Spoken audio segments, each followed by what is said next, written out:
బంగారంపై భారతీయుల దృక్పథంలో మార్పు వస్తోంది. దేశంలో 86% మంది వినియోగదారులు బంగారం నగల కొనుగోలును సంపద సృష్టికి మంచి మార్గంగా భావిస్తున్నారని తాజా నివేదికలో వెల్లడి అయింది.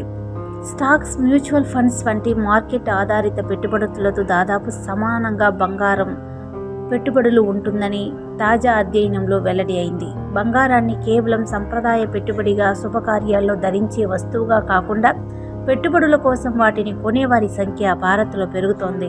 ఈ నివేదిక ప్రకారం 56% మంది ఆభరణాలను పెట్టుబడిగా, ఫ్యాషన్ వస్తువుగా చూస్తూ ఉండగా 28% మంది కేవలం పెట్టుబడి కోసమే కొనుగోలు చేస్తూ ఉన్నారు. ముఖ్యంగా 45 ఏళ్లు పైనబడిన వారు, పురుషులు పెట్టుబడి కోణంలో ఆలోచిస్తూ ఉంటే, యువతరం మాత్రం భిన్నంగా స్పందిస్తోంది. జెన్ జెడ్ మిలియన్ స్టైల్స్ వ్యక్తిగత అభిరుచి, రోజు ధరించే వీలుగా ఉండే తేలికపాటి ఆభరణాలకు యువత ప్రాధాన్యం ఇస్తూ ఉన్నారు. యువతలో మారుతున్న అభిరుచులకు అనుగుణంగా నగల మార్కెట్లో కొత్త ట్రెండ్స్లో నగలు కనిపిస్తూ ఉన్నాయి. సర్వేలో పాల్గొన్న 49% మంది బరువైన భారీ సెట్ల కంటే తేలికపాటి, లైట్ వెయిట్, మినిమలిస్ట్ డిజైన్లకే ఓటు వేస్తున్నారు. జెన్ జెడ్లో 51% మంది వెండిని, 34% మంది ప్లాటినంను ఇష్టపడుతూ ఉన్నారు.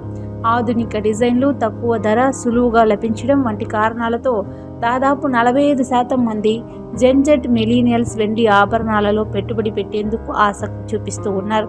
గతంలో దేశంలో 70% నగల కొనుగోళ్లు పెళ్లిళ్ల కోసమే జరిగేవి. కానీ ఆ పరిస్థితి ఇప్పుడు మారిపోయింది. పుట్టినరోజులు, పెళ్లి రోజులు, ఆఫీసులకు, రోజువారీ వినియోగానికి కూడా నగలు కొనుగోలు చేసే వారి సంఖ్య పెరుగుతోంది.